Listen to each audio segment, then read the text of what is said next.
Assalamualaikum students, my name is Usman Javed Bhatti. Today is our next lecture of class 9 subject biology. हम अपना next lecture start करने से पहले थोड़ा सा जो है प्रीवियस लेक्चर को देखेंगे कि हमने प्रीवियस लेक्चर के अंदर क्या क्या डिस्कस किया था। हमने अपने प्रीवियस लेक्चर के अंदर जो है डिस्कस किए थे प्लास्टिड्स, हमने डिस्कस किया था माइटोकॉन्ड्रिया।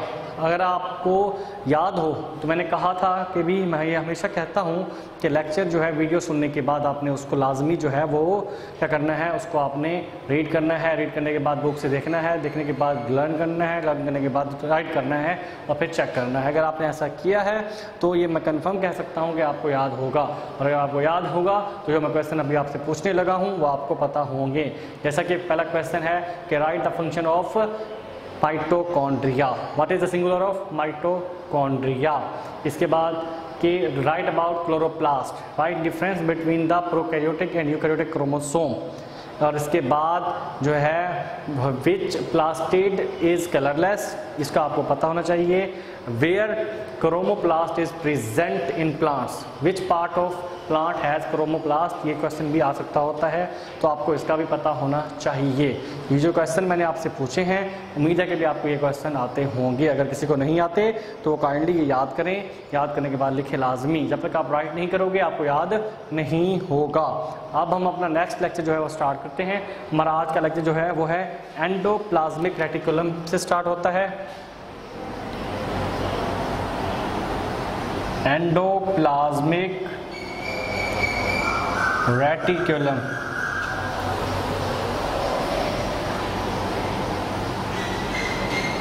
ठीक है। एंडोप्लाज्मिक रेटिकुलम की अगर हम बात करें तो सबसे पहले आती है इसकी define.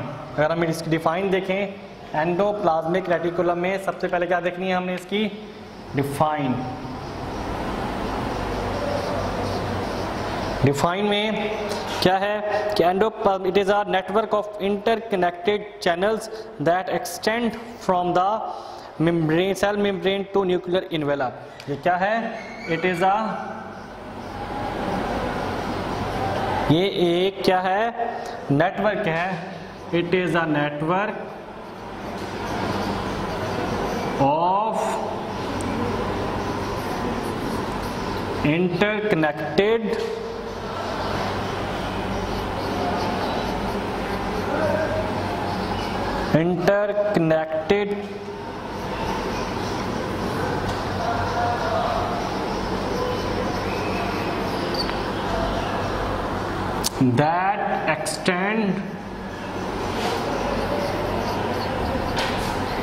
that extend from cell membrane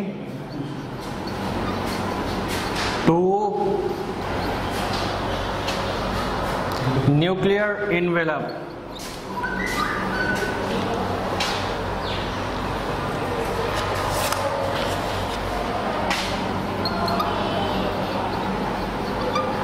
nuclear envelope, ठीक है ना।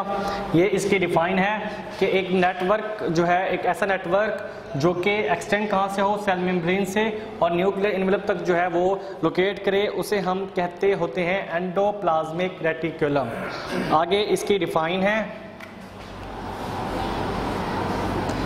अगर हम इसकी टाइप्स हैं, इसकी टाइप्स जो हैं वो दो हैं। एक है रफ एंडोप्लाज्मिक रेटिकुलम और एक है स्मूथ एंडोप्लाज्मिक रेटिकुलम। इसकी दो टाइप्स हैं। इसको हम डिफरेंशिएट की शेप में लिखते हैं इस तरह से। इसमें आर या रफ एंडोप्लाज्मिक रेटिकुलम और स्मूथ एंडोप्लाज्मिक रेटिकुलम, ये दो SER और RER। इसमें हमने इसको डिफरेंशिएट करना है, ठीक है। इसमें रफ एंडोप्लाज्मिक रेटिकुलम बात कर रहे हैं तो it's so name because of rough appearance due to numbers ribosome that are attached to it. तो क्या है इसकी पहली बात, क्या है इसकी रफ अपीयरेंस। दूसरी बात क्या है इसकी, प्रेजेंस ऑफ राइबोसोम।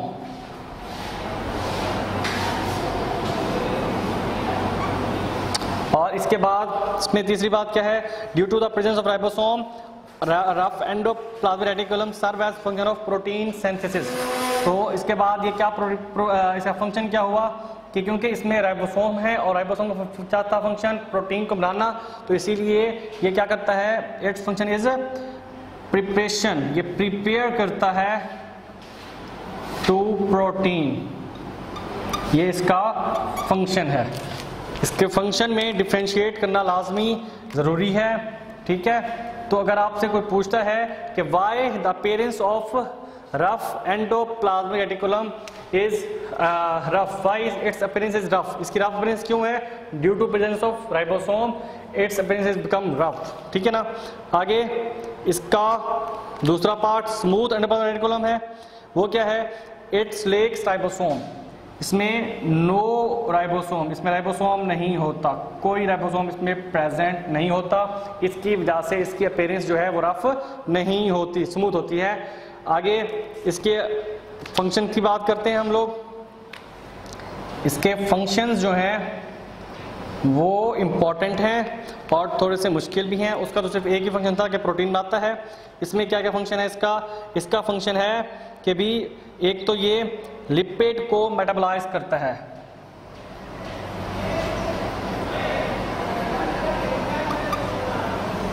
ठीक है, लिपिड की मेटाबॉलिज्म जो है ये करता है कौन, SER, और ट्रांसपोर्ट भी करता है मटेरियल्स को, ट्रांसपोर्ट ऑफ मटेरियल। उसके बाद it also detoxify the harmful chemicals that enter the cell, ये detoxification भी करता है, detoxification of chemicals that enter in cell, ठीक है। ये है इसका क्वेश्चन, मतलब कि हमारा पहला ऑर्गेनल जो है वो कंप्लीट हुआ, एंडोप्लाज्मिक रेटिकुलम, इसकी डिफाइन, इसकी टाइप्स के फंक्शंस, ठीक है ना, इसकी टाइप्स के फंक्शंस हैं। आगे नेक्स्ट जो हमारा ऑर्गेनल है वो है गोल्जी एपैरेटस। अगर हम गोल्जी एपैरेटस को देखते हैं,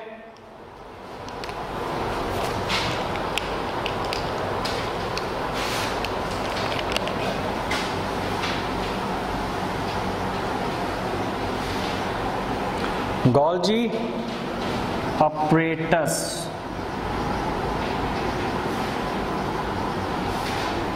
ठीक है, ये हमारा क्वेश्चन है। गोल्जी एपैरेटस टॉपिक है हमारा नेक्स्ट। इसमें सबसे पहले इसकी डिस्कवरी देखते हैं हम लोग कि इसको किसने डिस्कवर किया था।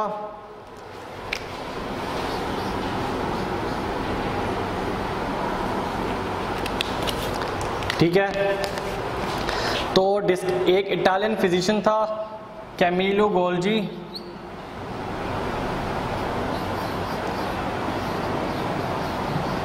कैमिलो गोल्जी ने इसको डिस्कवर किया था, ठीक है। गोल्जी एपैरेटस को उसी के नाम पे इसका नाम है। उसने क्या कहा था, उसने कहा था it is a set of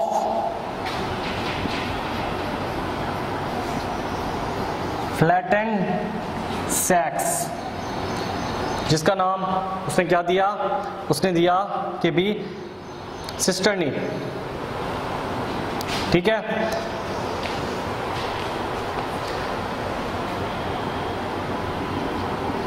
in cell, ठीक है, और इसको उसने क्या कहा, सिस्टर्नी,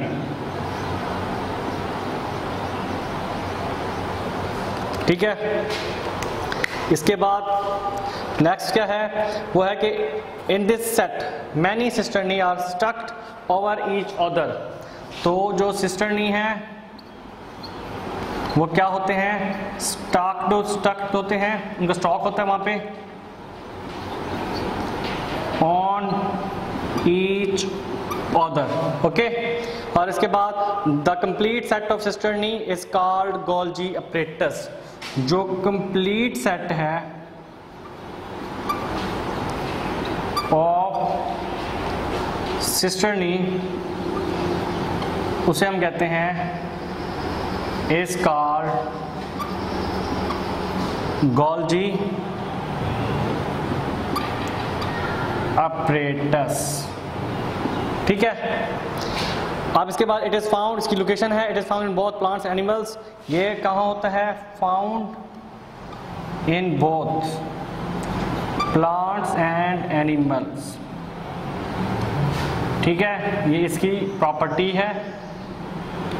ठीक है, इसके बाद it modifies molecules coming from the rough endoplasmic reticulum. आगे इसके फंक्शंस हैं,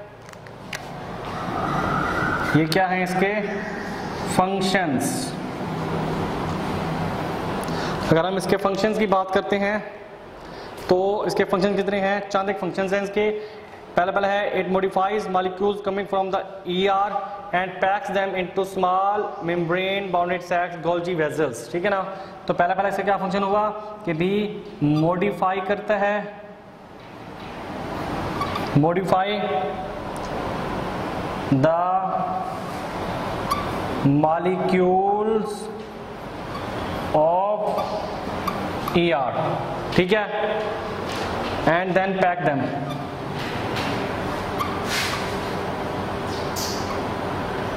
इन गोल्जी वेजल्स। मैं इसको शॉर्ट लिख रहा हूँ, गोल्जी वेजल्स जो है उसमें ये पैक करता है, ये एक शॉर्ट क्वेश्चन है। These sacs can be transported to various location in cell और it to exterior in the form of secretions. ये सेक्रीशन के तौर पे जो है ट्रांसपोर्ट भी हो सकती हैं। दीज सैक्स थैलियाँ जो होती हैं तो ये पैक करता है, गोल्जी वेजल्स जो हैं ये कैन बी ट्रांसपोर्ट, ये सेल के अंदर भी ट्रांसफर हो सकती हैं in cell and also outside as a secretion.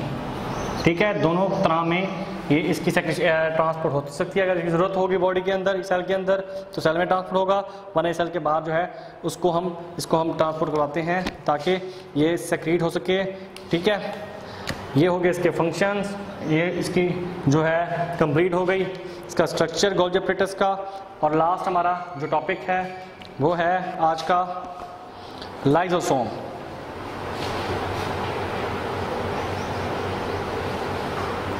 अगर हम लाइजोसोम की बात करते हैं, ठीक है, तो इसकी भी सबसे पहले हम क्या देखेंगे? इसकी हिस्ट्री देखेंगे। लाइजोसोम की भी क्या देखेंगे? पहले हिस्ट्री। तो लाइजोसोम को डी डव ने जो है डिस्कवर किया था, Christian René de Duve. Christian René de Duve, de Duve ने इसको डिस्कवर किया था।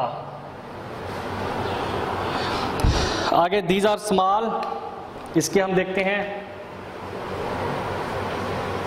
आगे इसके फंक्शंस, इसका स्ट्रक्चर वो हम डिस्कस करते हैं। तो हमारा जो कि these are single membrane bounded organelles. पहला क्या है? ये सिंगल मेम्ब्रेन बाउंडेड ऑर्गेनल्स हैं। ठीक है, और ये क्या करते हैं? इनके फंक्शंस की क्या बात करते हैं? Lysosome contain strong digestive enzymes work for breakdown of food. इनमें क्या होते हैं? इनमें स्ट्रॉन्ग डाइजेस्टिव एंजाइम्स होते हैं। ठीक है, जो क्या करते हैं? फॉर डाइजेशन ऑफ फूड या ब्रेक डाउन ऑफ फूड।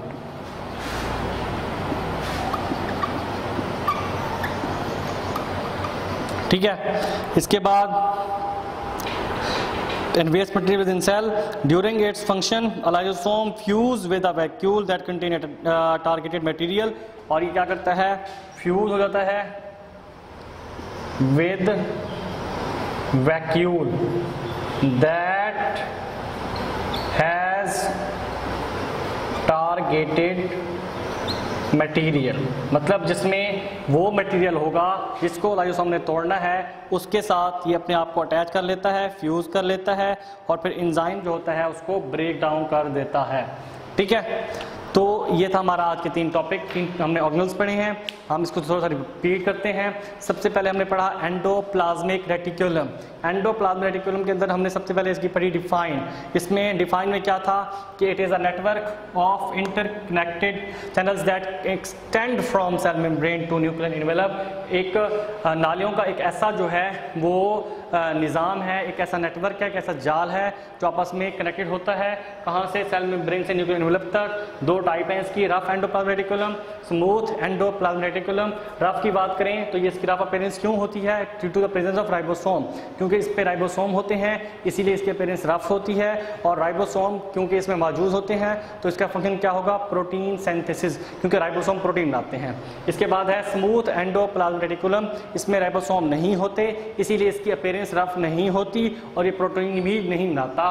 तो क्या फंक्शन है इसके? ये लिपिड को मेटाबोलाइज करता है, ये मटेरियल को ट्रांसपोर्ट करता है और detoxification of harmful substance in the cell, उनको डिटॉक्सिफाई करता है, कम जो है उनको हार्मफुल बनाता है, उनको चेंज कर देता है। जो ऐसे सब्सटेंस जो बहुत ज़्यादा ताकतवर होते हैं, हार्मफुल होते हैं, उनको कम ताकतवर और कम हार्मफुल बना देता है। आगे गोल्जी अपरेटस है। गोल्जी अपरेटस की डिस्कवरी किसने किया? कैमिलो गोल्जी ने। उसी के नाम पे इसका नाम गोल्जी अपरेटस है। और ये क्या होता है? ये एक, इसने कहा था कैमिलो गोल्जी ने कि एक सेट है किसका? फ्लैटेंड, तैरती हुई थैलियों का सेल के अंदर, जिसे हम कहते हैं सिस्टर्नाई। और इन्हीं सिस्टर्नी की जो स्टाक होता है, ये एक दूसरे पर स्टाक होती हैं जुड़ी हुई होती है एक दूसरे के साथ, और इसका कंप्लीट सेट जो होता है वो कहलाता है गोल्जी अपरेटस। मतलब क्या है? सिस्टर्नी का कंप्लीट सेट जो है वो कहलाता है गोल्जी अपरेटस। इसके बाद इसमें ये होती किसमें है? प्लांट और एनिमल दोनों में होती हैं। और इसके फंक्शंस हैं कि ये मॉडिफाई करती हैं मॉलिक्यूल्स को जो एंडोप्लाज्मिक रेटिकुलम से आते हैं और फिर उनको पैक करती हैं थैलियों में, जिन थैलियों को कहते हैं गोल्जी वेजल्स। फिर ये वेजल्स जो होती हैं अगर इनकी ज़रूरत हो सेल के अंदर तो सेल में जाती हैं, सेल के अंदर ट्रांसपोर्ट किया जाता है, और अगर ये एज अ वेस्ट प्रोडक्ट हो तो इनको सेक्रीट कर दिया जाता है सेल से बाहर। ठीक है, आगे इसमें लाइसोसोम की बात करते हैं। इसकी डिस्कवरी है, डिस्कवर किसने किया था इसको? क्रिस्टिने रेने डिडम ने। और ये एक सिंगल मेम्ब्रेन बॉन्डेड ऑर्गेनल है और ये स्ट्रॉन्ग डाइजेस्टिव एंजाइम रखता है जो फूड को और जो है दूसरे वेस्ट मटेरियल को तोड़ने के लिए इस्तेमाल होता है। फूड के साथ आपने वेस्ट मटेरियल लाजमी लिखना है। ठीक है, ये 2 चीज़ों को तोड़ने में हेल्प करता है। और ये तोड़ता किस तरह है कि ऐसा वैक्यूल जिसमें फूड के मॉलिक्यूल्स हों और वेस्ट मटेरियल के मॉलिक्यूल्स हों, उनके साथ अपने आप को फ्यूज कर लेता है। फिर इसके अंदर जो डाइजेस्टिव एंजाइम है ये उन मॉलिक्यूल्स को तोड़ता है, ब्रेक डाउन करता है, उनकी डाइजेशन करता है। ठीक है, ये इसके काम करने का तरीका है। मतलब किसी के साथ अपने आप को अटैच कर देना और फिर अपने एंजाइम को उसके ऊपर छोड़ देना, वो वर्क करता रहता है। ठीक है, तो ये था हमारा आज का टॉपिक। उम्मीद है कि भी आपको टॉपिक समझ में आया होगा। टॉपिक बहुत सिंपल से 3 ऑर्गेनल्स हैं, मैंने इसे जस्ट 3 पढ़ाए हैं, वरना मैं आज 5 पढ़ाने वाला था, 2 मैंने नहीं पढ़ाए। तो कोशिश कीजिए कि आपने इनको अच्छे से इसको जो है वो आपने इसको सुनना है। सुनने के बाद आपने इसको क्या करना है? रीड करना है। रीड करने के बाद आपने इसको लर्न करना है। लर्न करने के बाद आपने इसको जो क्या करना है? आपने इसको राइट करना है। ठीक है, राइट करके आपने चेक जरूर करना है। अगर आप चेक खुद नहीं कर सकते तो आप मुझे व्हाट्सअप कर दीजिएगा, मैं खुद चेक करके बताऊंगा कि आपके आया कि जो आपने याद किया वो ठीक था या नहीं। तो आपने इंस्ट्रक्शन को फॉलो करना है। वस्सलाम।